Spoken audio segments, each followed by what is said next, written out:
Assalamualaikum warahmatullahi wabarakatuh. Pada kesempatan ini mata kuliah komunikasi dalam kebidanan Bu Fianti akan membahas mengenai topik konsep komunikasi. Ya,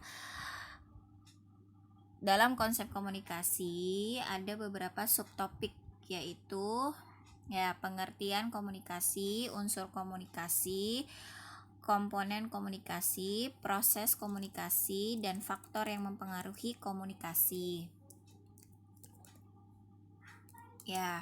Setelah menyelesaikan perkuliahan ini, diharapkan mahasiswa dapat menjelaskan mengenai pengertian, unsur-unsur, komponen, proses, dan faktor yang mempengaruhi komunikasi. Sebelum kita ke pengertian komunikasi, Ibu akan menjelaskan pendahuluan dulu bagaimana komunikasi itu menjadi penting ya. Komunikasi merupakan metode utama dalam mengimplementasikan proses asuhan. Sebuah upaya, sebuah program, tidak hanya asuhan sebenarnya.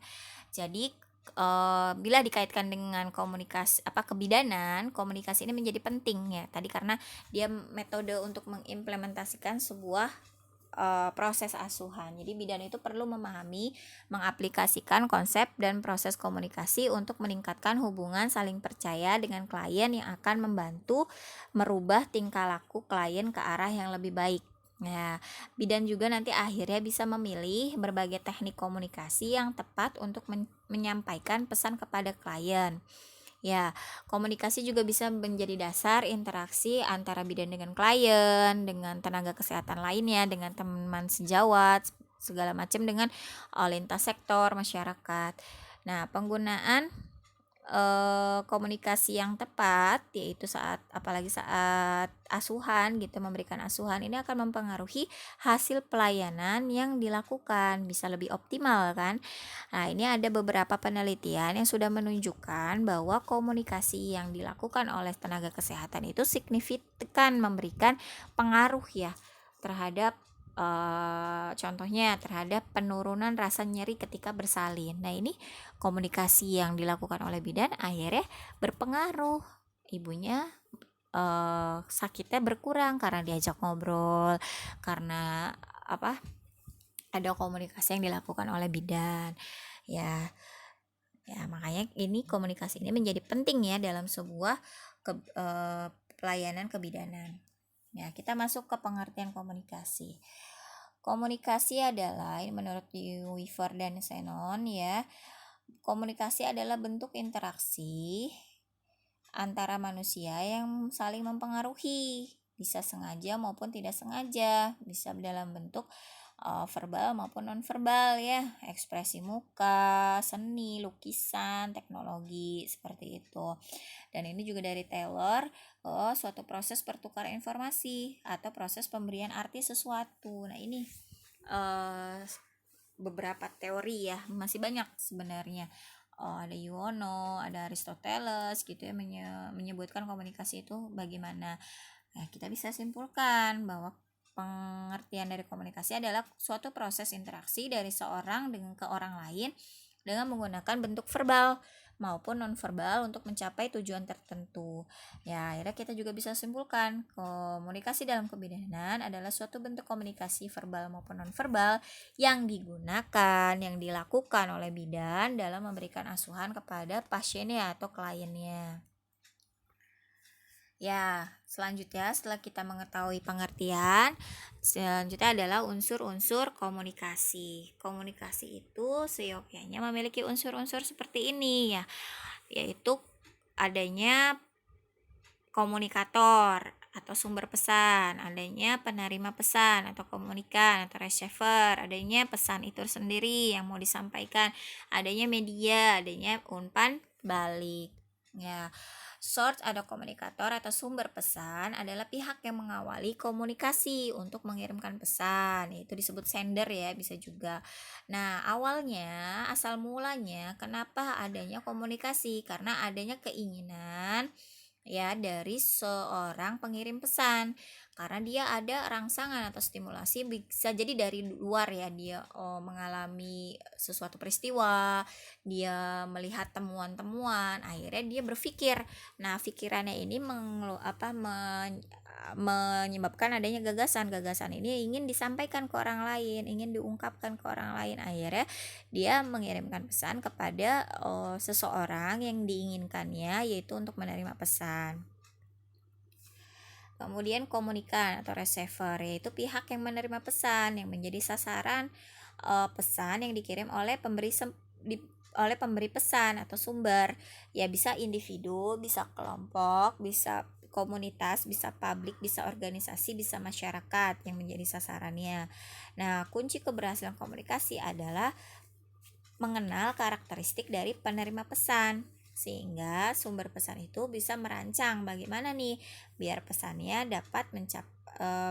bisa diterima dan akhirnya mencapai tujuan yang diinginkan.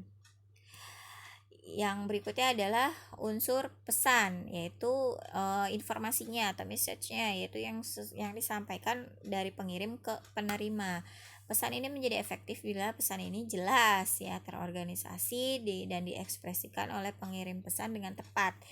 Ya, ini bisa mempertimbangkan penerima ya, keadaan penerima, hubungan pengirim dan penerima, dan situasi komunikasi ketika saat itu. Ya, pesan ini bisa berupa pengetahuan, dorongan, bimbingan, nasihat ya, sebuah petunjuk gitu. Itu adalah unsur dari pesan. Selanjutnya adalah channel atau saluran atau alat yang digunakan untuk memindahkan pesan dari pengirim pesan ke penerima pesan. Pesan dapat dikemas yang disampaikan bisa melalui media tertulis, lisan maupun elektronik. Ya. Kemudian yang terakhir adalah unsur feedback atau umpan balik. Ini merupakan adalah tanggapan atau pesan kembali setelah penerima merespon. Ya, menerima pesan, akhirnya dia merespon, memberikan atau tanggapan kembali ke pengirim pesan. Ya, ini bisa positif, negatif. Positif di sini dinyatakan sebagai kalau pesan itu diterima dengan baik oleh penerima pesan dan dimengerti sesuai dengan keinginan pemberi pesan. Jadi sesuai banget dengan pengirim pesan. Jadi kalau misalnya kamu bermain tentang kata berantai gitu ya. Nah, ini si penerima pesan itu utuh, kalimat berantainya itu utuh, tidak terpotong sama sekali gitu, utuh, lengkap sesuai dengan kata yang diberikan oleh pemberi pesan. Tapi kalau negatif itu tidak utuh, tidak sempurna, tidak lengkap info yang didapatkan, sehingga salah penafsiran. Ya, sehingga juga tidak mencapai tujuan yang diinginkan oleh pemberi pesan. Tuh, feedback. Jadi unsur itu ada berapa? Unsur itu ada komunikator, komunikan, pesan, media, dan feedback. Ada 5 ya. Nah, selain dari unsur, ada juga komponen yang menjadikan komunikasi itu diharapkan menjadi utuh ya, yaitu konten. Konten ini adalah muatan dari pesan tersebut. Jadi harus baik ya, lebih ke arah suatu yang baik. Kalau negatif ya nanti juga responnya akan kurang bagus, akan terhenti gitu kan. Kalau baik dia akan terus-terusan berlangsung. Kemudian gangguan. Nah, gangguan ini bisa dari media ya, yaitu ada gangguan alat dari media tersebut atau dari lingkungan, bising, banyak orang. Kemudian itu yang bisa menyebabkan gangguan ini menjadi penentu ya sebuah komunikasi. Kalau ada gangguan juga bisa jadi terhenti. Kemudian efek ini adalah lebih kepada dampak atau pengaruh atau bisa jadi tujuan. Ya, kita inginkan apa? Pasti ada perubahan dari pengetahuan, sikap, dan tingkah laku yang diinginkan oleh pemberi pesan untuk penerima pesan. Ya, contohnya bidan ke pasiennya. Bidan ingin pasien itu jadi tahu apa itu tanda-tanda bahaya kehamilan, sehingga ketika nanti dia mengalami tanda-tanda bahaya kehamilan, dia akan langsung periksa seperti itu. Nah, tadi kita sudah belajar pengertian unsur, dan komponen. Sudah ada semuanya itu, pasti sebuah komunikasi akan terlaksana ya, sebuah proses komunikasi itu akan terlaksana dengan baik. Nah, proses itu seperti siklus ya, di mana muter terus sebenarnya kalau misalnya terjalin komunikasi yang benar gitu. Akhirnya ada timbal balik, tadi ada merespon kembali gitu ya. Ya tadi awalnya dari ide. Proses itu mulai dari ide, kemudian pengiriman ide oleh pemberi pesan atau pengirim pesan, kemudian bisa menggunakan media yang tepat gitu kan, tadi media channel, dan setelah itu diterima pesan itu. Nah, diterimanya dengan baik atau tidak, akhirnya si penerima itu akan memahami ya, mengolah coding apa sih yang diinginkan oleh pemberi pesan tersebut. Akhirnya kalau sudah dipahami, sudah ini, dia bisa memberikan respon si penerima pesan kepada pengirim pesan kembali, yaitu oh iya kamu menginginkan ini, oke oke, saya akan kirim misalnya. Dia pemberi pesan itu menginginkan sesuatu, akhirnya si penerima pesan itu mendapatkan keinginan dari si pemberi pesan, akhirnya bisa memenuhi keinginan pemberi pesan. Nah, begitu seterusnya, sehingga memang proses komunikasi itu adalah sebuah siklus. Kalau misalnya siklusnya terhenti, berarti tadi ada komponen yang hilang, akhirnya bisa jadi proses komunikasi pun berhenti ya, tidak lanjut, tidak mencapai tujuan. Ya, sebuah proses tentunya tadi ada komponen, ada unsur, dan ada juga beberapa faktor yang mempengaruhi, bisa terhambat, bisa berhasil gitu ya. Yang pertama adalah kepercayaan. Makanya seorang bidan itu sangat-sangat perlu awalnya adalah membina kepercayaan dulu ya. Bidan itu seorang yang dipercaya awalnya, tapi kalau misalnya dia sudah tidak dipercaya, berarti ada kesalahan yang diperbuat oleh bidan. Jadi kalau misalnya seseorang udah percaya, insya Allah apa yang kita lakukan, apa yang kita katakan akan didengarkan. Kemudian isinya harus bagaimana juga, tadi kan konten muatannya baik atau tidak. Kalau buat marah-marah ya mana mau orang diajak ngobrol ya. Kemudian hubungan, nah ini perlu juga bidan membina hubungan baik, karena walaupun kita awalnya tidak kenal, tapi kita seorang bidan itu wajib membina hubungan baik kepada klien kita, sehingga bisa mempengaruhi keberhasilan dari proses komunikasi. Kemudian kejelasan idenya itu harus jelas, pesannya itu harus jelas, informasinya itu harus jelas, mudah dipahami seperti itu. Dan konsisten. Selanjutnya adalah konsisten. Ya, sebuah komunikasi kalau memiliki tujuan tertentu yang tadi mau mengubah sikap, mau mengubah pengetahuan seseorang, mau mengubah tingkah laku seseorang, itu nggak bisa sekali, harus berkesinambungan. Kemudian saluran, ini media yang digunakan. Bidan itu banyak ya, bisa tatap muka pun bisa menggunakan gambar, bisa menunjukkan video gitu. Ini akan lebih efektif, lebih mudah dipahami seperti itu. Kemudian yang terakhir adalah kemampuan mendengar dari si pendengar ya. Kita harus melihat fisiknya juga, kita harus melihat bagaimana dia memiliki pengetahuan seperti itu ya, ataukah dia memiliki faktor lain yang sehingga dia tidak bisa menerima pesan dengan baik seperti itu. Ini harus kita perhatikan. Nah, selain ini juga ada faktor lain, yaitu ada bahasa ya, ada lingkungan, ada psikologis, dan bersifat satu arah. Kalau komunikasi bersifat satu arah ya sudah, berarti proses komunikasi ini berhenti ya, karena tidak ada feedback, dan akhirnya si pemberi pesan berhenti melakukan pengiriman pesan. Kemudian bahasa banyak terbentur, karena bisa jadi orang yang mohon maaf berpendidikan rendah biasanya memiliki bahasa daerah ya, dia sangat kental dengan bahasa daerah, sehingga bahasa Indonesia dia tidak terlalu luas.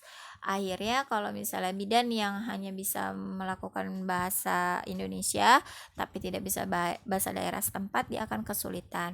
Kemudian lingkungan, bising tadi, kemudian banyak orang, tidak ada privasi, kemudian ini akan menyebabkan gangguan ya. Tentu gangguan tidak akan berhenti sejenak ataupun akan dihentikan total gitu, tidak akan dilakukan komunikasi lagi. Kemudian psikologis bisa dari penerimanya, bisa dari pemberinya.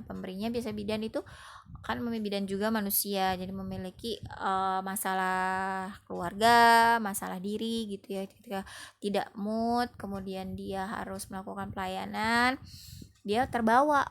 Nah, padahal tidak boleh ya terbawa.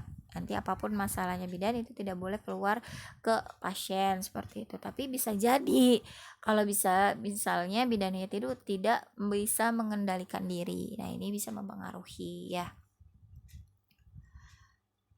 Ya, kita sudah kepada penghujung ya, yaitu kesimpulan. Tadi yang kita bisa kesimpulkan dari konsep komunikasi, baik itu pengertian. Komunikasi adalah proses interaksi antara seorang dengan orang lain dengan mengirimkan pesan atau informasi untuk mencapai tujuan tertentu. Kemudian komunikasi memiliki apa? Unsur, ya unsurnya ada 5 ya. Diingat-ingat, komunikator, media, pesan, dan feedback. Ya, komunikasi juga punya komponen, yaitu konteks, gangguan, dan dampak atau efek. Ya, kemudian komunikasi juga adalah sebuah proses yang terdiri dari awalnya dari ide, kemudian pengiriman ide oleh sumber pesan, penerimaan ide oleh penerima pesan, dan pengiriman feedback dari penerima ke pengirim pesan. Kemudian yang terakhir adalah faktor yang mempengaruhi komunikasi, yaitu kepercayaan, kejelasan, hubungan, isi pesan, konsistensi, channel, dan kemampuan pendengar, psikologi, bahasa, dan lingkungan. Nah, faktor ini ya harus kita ketahui.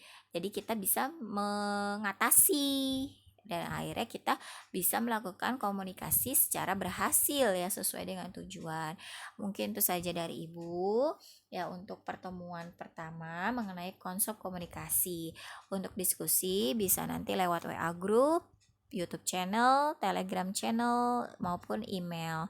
Terima kasih atas perhatiannya. Semoga materi konsep komunikasi ini bisa dijadikan wawasan awal untuk kita selanjutnya belajar mengenai komunikasi dalam kebidanan. Ya, apalagi nanti terakhir adalah